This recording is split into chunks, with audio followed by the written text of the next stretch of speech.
ሄሎ ኤቭሪዋን እንዴት ናችሁ? ያው በዚህ ሳምንት 3 ትሬዲንግ ወስደናል። እና እንደምታዩት ደግሞ አሁን ብሬክ ዳውን ላደርግላችሁ ነው ኤቭሪዋን ሌትስ ጎ። እናም አዲስ ነገር ካለ ደግሞ በኮሜንት ላይ መጻፍ ትችላላችሁ። እናም አዲስ ስለሆነ ቻናላችን በሰብስክራይብ ጀምር። እንደምታዩት ጎልድ ነው ያለው ጎልድ ኢሲዲ። እናም 1 አወር ነው ይሄኛውን ቻርት ያለው።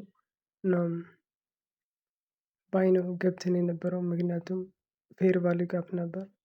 ግን አልሆነልንም በሉዝ ነው የወጣነው። ምክንያቱም አሁን ወደ 15 ሚኒት ስናየው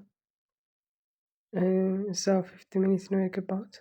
እና 15 ሚኒት ደግሞ ላሳያችሁ ነው ኤቭሪዋን ሌትስ ጎ። 15 ሚኒት እንደምታዩት 15 ሚኒት ያው 1 አወር ላይ ያለውን ፌር ቫልዩ ጋፕ ባላንስ ለማድረግ ነው የመጣው ብዬ ነው ባይ የገባሁት። እናም የሃየሩን ሎው ያለውን ነው ስቶፕ ሉዜን ያስቀመጥኩት ያው ሪስክ ማኔጅመንት። እናም 1 2 3 ልገባ ነው ያሰብኩት። ግን ማርኬቱ አልሆነም በሉዝ ነው ያስወጣን። አሁን ደግሞ ሰከንድ ትሬድ እና ሰርድ ትሬድ የወሰድኳቸውን ላሳያችሁ ነው። እንደምታዩት ይሄኛው ዩሮ ዩኤስዲ ነው የወሰድነው። ሁለተኛ እና ሶስተኛ ትሬድ የወሰድነው 1 አወር ላይ 1 አወር 1 አወር እንደምታዩት ይሄኛውን ሴል ነው የገባሁት። ምክንያቱም ያሰብኩት ያው ፌክ ብሬክ አውት ነው የወጣው ብዬ ነው ያሰብኩት። እናም ሴል የገባሁት ግን ማርኬቱ በሉዝ ነው ያስወጣኝ። ግን ቢሆንም ትንሽ ነው ሪስክ ያደረኩት።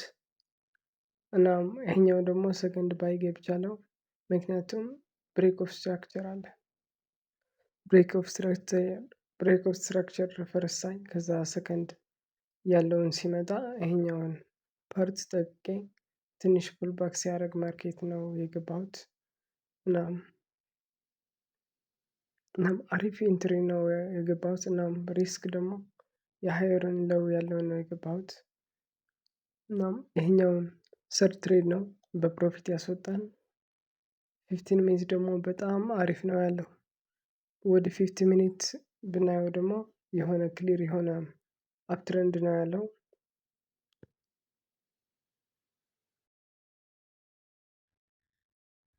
አሪፍ ነው በዚህ ሳምንት የወሰድነውን ትሬድ።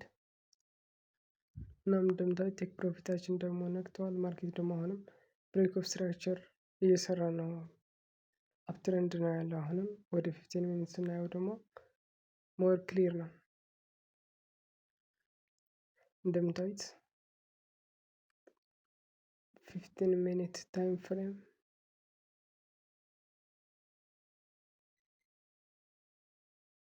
ኢምባላንስ ነበር 15 ሚኒት። ከዛ ማርኬት ብሬክ ኦፍ ስትራክቸር ሲመጣ ሰከንድ ሲመጣ ጠብቄ ከዛ ፑል ባክ ያደረገውን ፓርት ላይ የገባሁት እዚህኛው ፓርት። ከዛ ያኛው ባይ ስገባ እንደምታዩት አሪፍ የሆነ ፕሮፊት ይዘን ነው የወጣነው። ወደ 1 to 5 አካባቢ ነው ይዘን የወጣነው። ሁለቱም ሉዝ ብናደርግም ያው ስቲል በፕሮፊት ነው ያለነው ዲስ ዊክ። እናም ይሄ የዚህኛው ሳምንት ትሬድ ይሄኛው ይመስላል። እናም እናንተ ደግሞ ሌላ ነገር ካለ ደግሞ በኮሜንት አሳውቁኝ።